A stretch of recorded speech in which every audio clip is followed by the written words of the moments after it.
नमस्कार, बहुत बहुत स्वागत है आप सभी का हमारे इस YouTube के चैनल पे। मैं मेनका मैडम एक बार फिर से ले आई हूँ मनोविज्ञान का बहुत ही धमाकेदार इंपॉर्टेंट टॉपिक। और हम लोग पढ़ रहे हैं सीटेट स्पेशल, और सीटेट स्पेशल में 3 क्लासेस आपको मिल चुकी हैं, जिसमें आपने शिक्षण सिद्धांतों को, शिक्षण सूत्रों को और शिक्षण विधियों को पढ़ा था। उसी श्रृंखला में मैं आगे आप लोगों को आज शिक्षण कौशल को पढ़ाऊंगी। शिक्षण कौशल एक बहुत ही इंपॉर्टेंट टॉपिक है मनोविज्ञान का, जो ना केवल सीटेट के लिए बल्कि टेट और सुपर टेट के एग्जाम्स के लिए भी बहुत इंपॉर्टेंट टॉपिक है। शिक्षण कौशल क्या होता है, इस वीडियो में शिक्षण कौशल क्या होता है और कितने प्रकार का होता है और लेसन प्लान में इसका कहाँ कहाँ यूज होता है, ये सारी चीजें हम इस वीडियो में आज कवर करेंगे। तो स्टार्ट करते हैं हमारा बहुत ही इंपॉर्टेंट टॉपिक शिक्षण कौशल। शिक्षण कौशल, देखिए बेटा, कौशल क्या होता है? कुशलता। कौशल का शाब्दिक अर्थ होता है कुशलता, और शिक्षण मतलब पढ़ाना। किसी भी चीज को पढ़ाने के लिए कितना कुशलता हम दिखाते हैं, ये कौन बताता है? शिक्षण कौशल बताता है। किसी चीज को पढ़ाने का तरीका ही क्या है? शिक्षण कौशल है। शिक्षण कौशल आपके कई तरीके के होते हैं, जो अलग अलग शिक्षण के दौरान प्रयोग किए जाते हैं। जब आप टीचिंग करते हैं, आपकी 45 मिनट की जो क्लास होती है, उस 45 मिनट के क्लास में आप कई शिक्षण कौशलों का प्रयोग करते हैं अलग अलग टाइम पर, जो उस शिक्षण को बहुत ही प्रभावी और रोचक बना देता है। जी हाँ, हमारी जो टीचिंग होती है, जो हमारी शिक्षण होती है, उसमें कई कौशलों का प्रयोग किया जाता है, और ये कौशल क्या करते हैं? शिक्षण को रुचिकर बनाते हैं और प्रभावी बनाते हैं। अलग अलग टाइम पर अलग अलग शिक्षण कौशलों का प्रयोग किया जाता है। जब आप बीएड या बीटीसी कर रहे होंगे तो आप लोग लेसन प्लान बनाते थे। जी हाँ, लेसन प्लान वो होता है कि जब भी आप पढ़ाने जाएं उससे पूर्व ही उस पाठ को बहुत बढ़िया से तैयार कर लीजिए। तो लेसन प्लान जब हम बनाते थे तो उनमें सारे कौशलों का यूज करते थे। उन कौशलों का यूज इसलिए किया जाता था ताकि हमारा शिक्षण प्रभावी हो सके। तो ये शिक्षण कौशल हमको टीचिंग में हमेशा प्रयोग करना है। लेकिन अगर हम कौशलों को जानेंगे ही नहीं तो कब कौन सा कौशल प्रयोग करना है हम उसको अप्लाई नहीं कर पाएंगे। तो शिक्षण कौशल पढ़ाने की कुशलता के लिए प्रयोग किए जाने वाली चीज है। ये कुशलता से कोई भी चीज कैसे हम पढ़ाएं, ये कौन बताता है? शिक्षण कौशल बताता है। क्वेश्चन आता है, निम्न में से कौन सा कौशल नहीं है या कौन सा कौशल है? तो ये सारी चीजें आज हम इस वीडियो में कवर करेंगे। तो शिक्षण कौशल का प्रयोग जब भी हम पाठ की पूर्व योजना बनाते हैं तो उसमें हम उसका यूज करते हैं। साथ ही साथ जब हम एग्जीक्यूट करते हैं, क्लास में जाते हैं, रिप्रेजेंट करते हैं, प्रस्तुतिकरण करते हैं, तो उसमें भी हम कौशलों का प्रयोग करते रहते हैं। तो आज उन कौशलों का प्रयोग कैसे होता है, उन कौशलों का क्या मतलब होता है, सारी चीजें समझेंगे। तो सबसे महत्वपूर्ण कौशल आपका पहला कौशल उद्देश्य कौशल। कौन सा कौशल बेटा? उद्देश्य कौशल। देखिए, कोई भी पाठ हम पढ़ाते हैं तो उसका एक निश्चित उद्देश्य होता है, तभी तो शामिल किया गया है। भाई आप 8वीं में टीचिंग कर रहे हैं, आप 10वीं में टीचिंग कर रहे हैं, तो उस विषय को इसीलिए डाला गया है, उस पाठ को इसीलिए डाला गया है ताकि आप उसको जान जाएं, समझ जाएं। उसका एक समाज में उद्देश्य होता है, देश के लिए, राष्ट्र के लिए वो इम्पोर्टेंट विषय है, इसीलिए उसको शामिल किया गया है। तो हर एक पाठ को पढ़ाने से पूर्व हमें उसके उद्देश्य को निश्चित कर लेना चाहिए कि इसका क्या उद्देश्य है, और उस उद्देश्य को क्लास में बताना भी चाहिए। आप लोग जब लेसन प्लान बनाते थे तो आप लोग क्या लिखते थे? सामान्य उद्देश्य और विशिष्ट उद्देश्य, यानी कैसे इसका यूज है और वर्तमान समय में इसका क्या यूज हो रहा है, क्या प्रयोग किया जा रहा है। तो उद्देश्य कौशल का मतलब होता है कि किसी भी पाठ को पढ़ाने का उद्देश्य क्या है, लक्ष्य क्या है, वो हम उद्देश्य कौशल के अंतर्गत बताते हैं या जानते हैं। हमारा अगला कौशल है प्रस्तावना कौशल। हमारा अगला कौशल कौन सा है बेटा? प्रस्तावना कौशल। प्रस्तावना कौशल आपका 69,000 में आया था। क्या है प्रस्तावना कौशल? आप लोग जब लेसन प्लान बनाते थे तो आप लोग प्रस्तावना के प्रश्न डालते थे। प्रस्तावना के प्रश्न का मतलब होता है कि जब भी आप किसी पाठ को पढ़ाएं तो उसकी पूर्व जानकारी बच्चों को देकर पाठ से उन्हें कनेक्ट करें।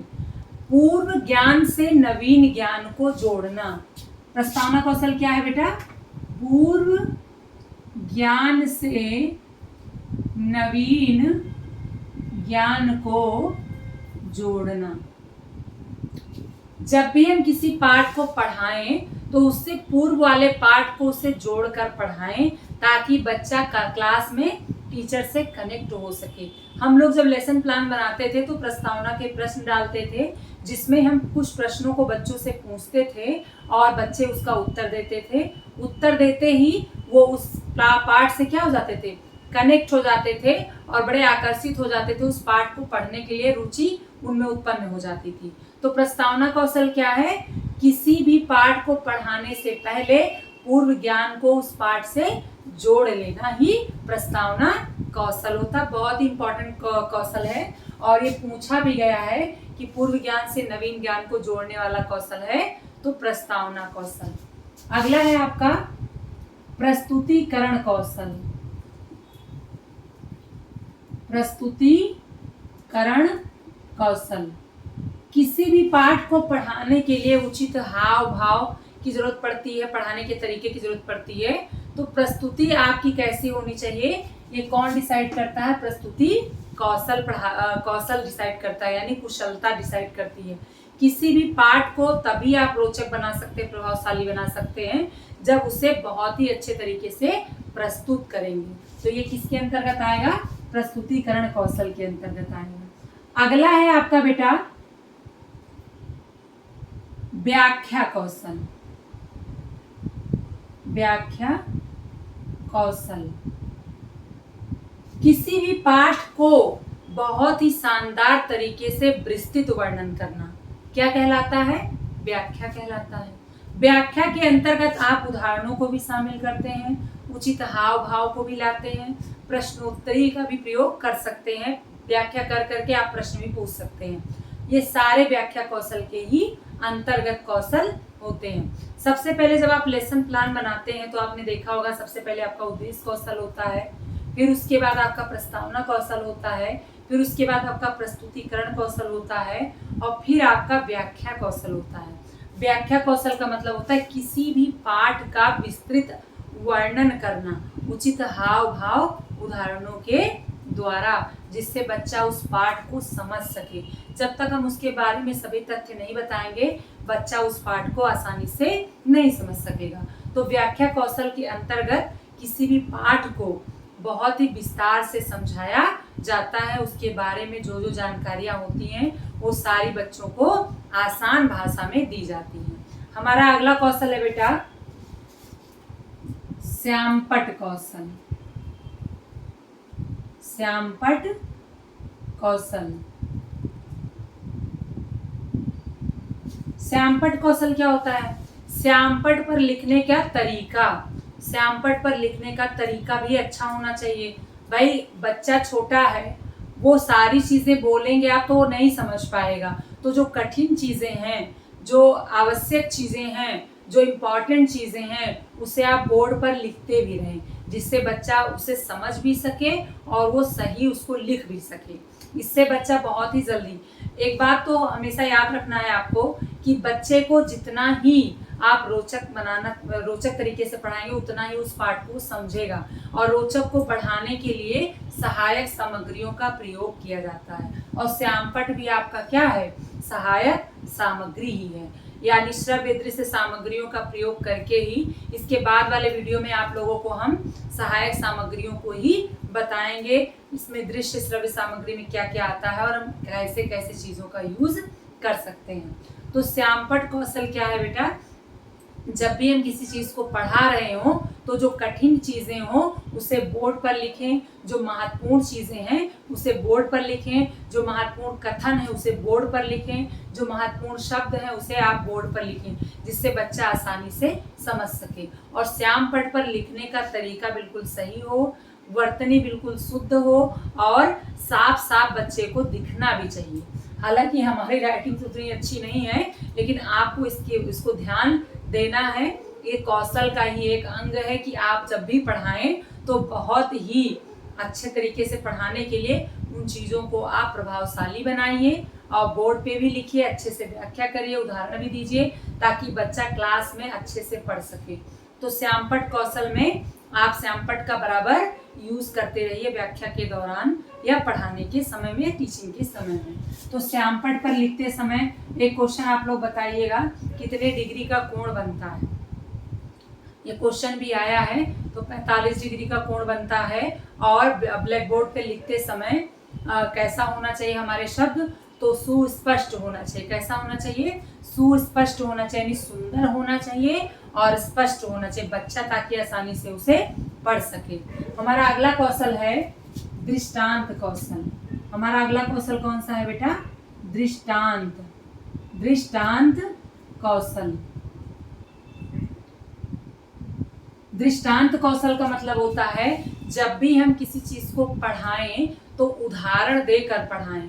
यानी जब भी हम किसी चीज को पढ़ा रहे हैं तो व्यवहारिक जीवन का अगर उसमें हमने उदाहरण दे दिया या कोई अनुभव साझा कर दिया तो वो क्लास बड़ी ही रोचक हो जाएगी, बहुत ही आसान हो जाएगी और बच्चा उसे जल्दी ही समझ लेगा। अगर हमें बच्चे को फूल पौधा पढ़ाना है तो उसके आसपास के फूल पौधे से उसे हम जोड़ेंगे, बच्चा उसे आसानी से सीख लेगा। या कोई भी चीज आप उसको पढ़ा रहे हैं और व्यवहारिक जीवन के उदाहरण उसमें आप बता दे रहे हैं तो बच्चा आसानी से उस चीज को समझ लेगा। तो दृष्टांत कौशल का प्रयोग किस लिए किया जाता है?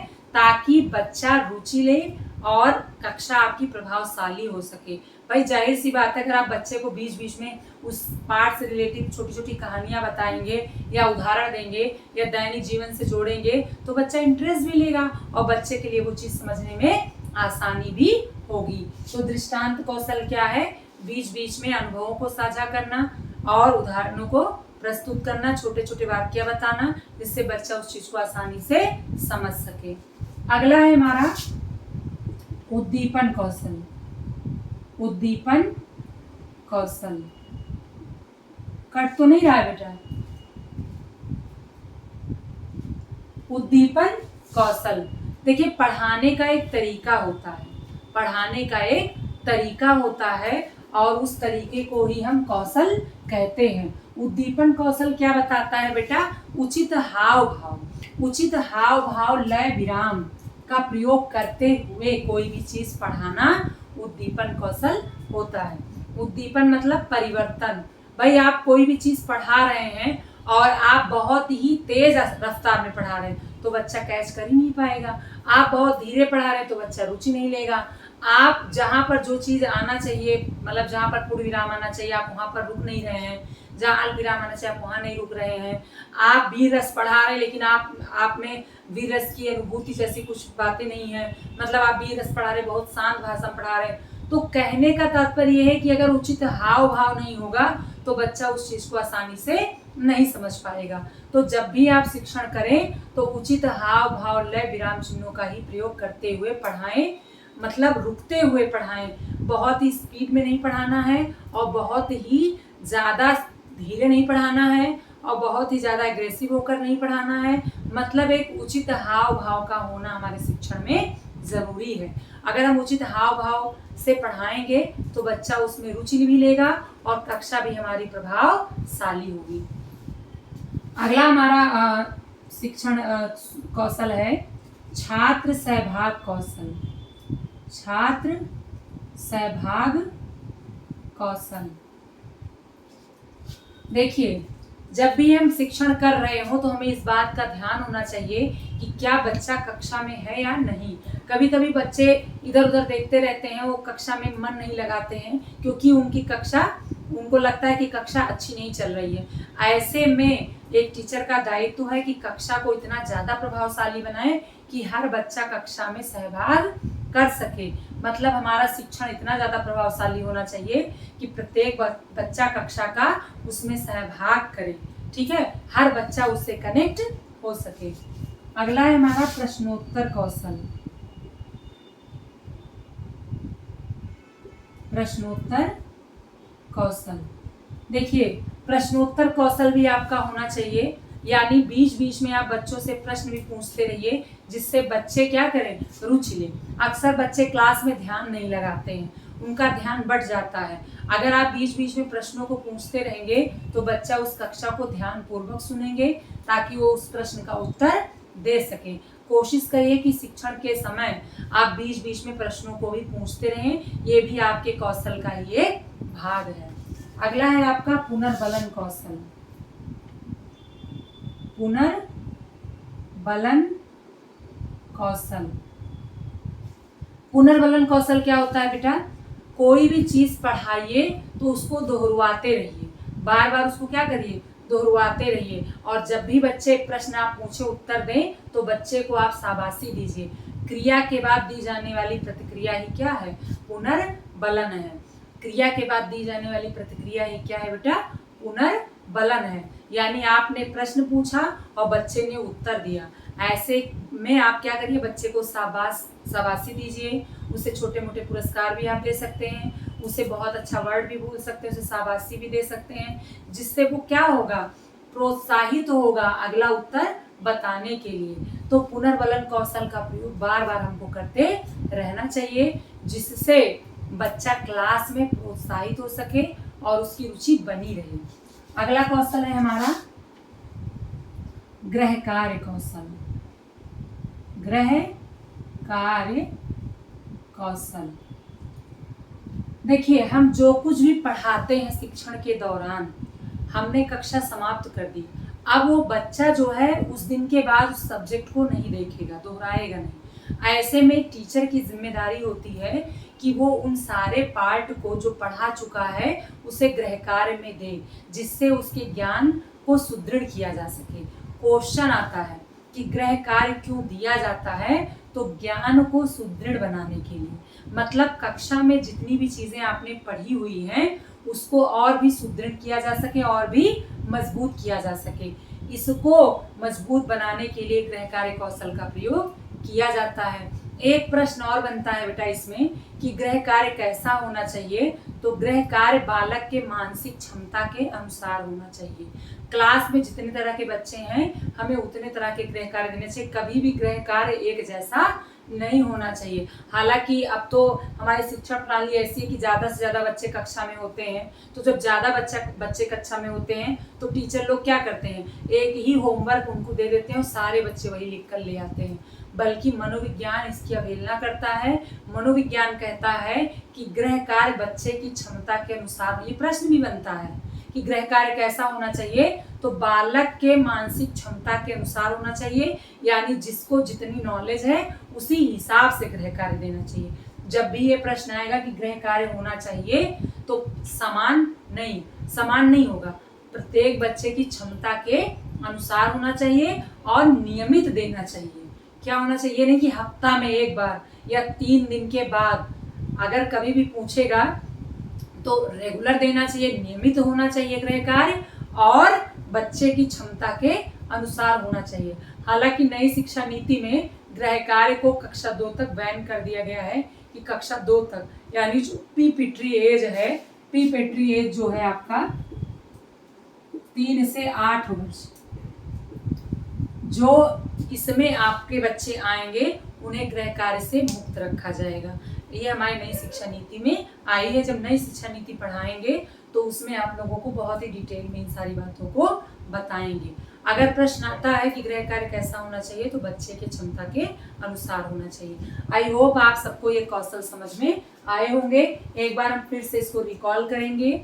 और एक बात आप लोगों को और बताना चाहेंगे कि जो बच्चे सीटेट का एग्ज़ाम देंगे वो सारी वीडियो को ज़रूर देखें, क्योंकि जब भी आप थ्योरी पढ़ेंगे तब आपके क्वेश्चंस गलत नहीं होंगे। अगर आप केवल प्रश्न हल कर रहे हैं तो आपके क्वेश्चंस गलत होने के चांस रहते हैं। इसीलिए जो भी इस फॉर्म को डालेगा वो भी देखे। जिन तक हमारी वीडियो नहीं पहुंची है उन तक भी आप वीडियो को शेयर करिए। सबसे पहला कौशल है आपका उद्देश्य कौशल, यानी भी कक्षा को पढ़ाने का एक उद्देश्य होना चाहिए जो कक्षा में बच्चे को बताना चाहिए। प्रस्तावना कौशल, यानी हमारा जो नॉलेज हम बच्चे को दे रहे हैं वो पूर्व ज्ञान से जोड़ कर दें ताकि बच्चे कक्षा में कनेक्ट हो सकें। अगला है प्रस्तुतिकरण कौशल। हमारा प्रस्तुतिकरण बहुत ही शानदार होना चाहिए जिससे बच्चे तुरंत के तुरंत कनेक्ट हो जाएं क्लास में। व्याख्या कौशल, हमारा व्याख्या कौशल होना चाहिए किसी भी विषय में ताकि हम बहुत ही आसान तरीके से बच्चे को उस पाठ को समझा सकें। उसमें आप उदाहरण को भी शामिल कर सकते हैं, डाटा आंकड़ा को भी शामिल कर सकते हैं। श्यामपट्ट कौशल, बीच बीच में श्यामपट्ट का भी प्रयोग करते रहें, क्योंकि बच्चे सहायक सामग्रियों से ज़्यादा सीख पाते हैं। जैसे अगर हम बच्चे को प्रोजेक्ट से कोई चीज़ सिखाएंगे तो जल्दी समझ लेगा, कोई चीज़ विजुअल दिखाएंगे तो जल्दी समझ लेगा। तो ये दृश्य सहायक सामग्री में आपका श्यामपट्ट आता है। इसमें अगर आप लिखते हैं शब्दों को या किसी भी इंपॉर्टेंट चीज़ को तो बच्चा जल्दी कैच कर लेता है। तो पढ़ाते समय इस बात का ध्यान रखें, शिक्षण करते समय इस बात का ध्यान रखें कि श्यामपट्ट का प्रयोग करते रहें, जैसे कि मैं कर रही हूँ। दृष्टांत कौशल, पढ़ाते समय बीच बीच में उदाहरण और जो है छोटे छोटे वाक्य बताते रहें, नवीन जीवन से जोड़ते रहें पूर्व जीवन को, जिससे बच्चा क्या कर सके, उसको रिलेट कर सके, उदाहरण द्वारा उसको समझाएं। दृष्टांत का मतलब होता है उदाहरण, उदाहरण या वाक्य द्वारा किसी भी चीज को समझाना। छात्र सह उद्दीपन कौशल, उचित हाव भाव हो, पढ़ाने के तरीके में उचित हाव भाव हो, नहीं तो फिर नीरस हो जाएगी कक्षा, उसमें कोई रस नहीं रहेगा, बच्चे उसमें इंटरेस्ट नहीं लेंगे। अगला है आपका छात्र सहभाग कौशल, छात्र भी सहभाग करें, है ना। कक्षा में जब आप पढ़ा रहे हो, क्वेश्चन आता है कि कौन सी समृद्ध कक्षा का उदाहरण है, तो जिसमें छात्र सहभाग कर रहे हैं वही आपकी समृद्ध कक्षा होगी। अगर केवल टीचर बोल रहा है छात्र चुप हैं तो समृद्ध कक्षा नहीं, ऐसा क्वेश्चन आप सीटेट में देखने को पाए होंगे। छात्र जिसमें सहभाग करें वही समृद्ध कक्षा का उदाहरण है। प्रश्नोत्तर, बीच बीच में आप प्रश्नों को पूछते रहें ताकि बच्चा कक्षा में ध्यान लगाया रहे। आपका पुनर्वलन कौशल, जब भी बच्चा क्रिया करे तो आप उस पर प्रतिक्रिया दीजिए, शाबाशी दीजिए, उसे उत्साह उसका बढ़ाइए, प्रोत्साहित उसको करते रहिए, जिससे वो कक्षा में रिलेट कर सके हर चीज़ को। गृह कार्य कौशल, किसी भी ज्ञान को सुदृढ़ बनाने के लिए उसे समय समय पर या नियमित रूप से गृह कार्य दें, जिससे वो उस चीज़ को और अच्छे तरीके से सीख जाए। भाई पढ़ाया हुआ चीज़ अगर वो घर पे भी जाकर करेगा तो उसका ज्ञान क्या हो जाएगा, सुदृढ़ हो जाएगा और भी ज़्यादा मजबूत हो जाएगा। हैं तो आपके बहुत कौशल, लेकिन आपके मनोविज्ञान में इतने कौशल इम्पॉर्टेंट है और यहीं से ही क्वेश्चंस पूछे जाते हैं। अगर आपने वीडियो को ध्यान से देखा होगा तो किसी भी कौशल का प्रश्न आप उत्तर गलत नहीं करेंगे। और अगर आपको फिर भी समझ में ना आए जो चीज़ें, उसे कमेंट बॉक्स में लिखिए, वो चीज़ भी बताया जाएगा। और जल्दी ही आप लोगों को यूट्यूब के माध्यम से मैं प्रश्नों को भी सॉल्व करवाऊंगी, जिससे आप लोग बहुत ही अच्छे तरीके से हमारे पाठ को समझ सकें, हमारे टॉपिक्स को समझ सकें। आई होप आप सबको समझ में आया होगा तो उसको लाइक भी करिएगा, शेयर भी करिएगा, कमेंट भी करिएगा। और मिलती हूँ नेक्स्ट वीडियो में, तब तक के लिए धन्यवाद।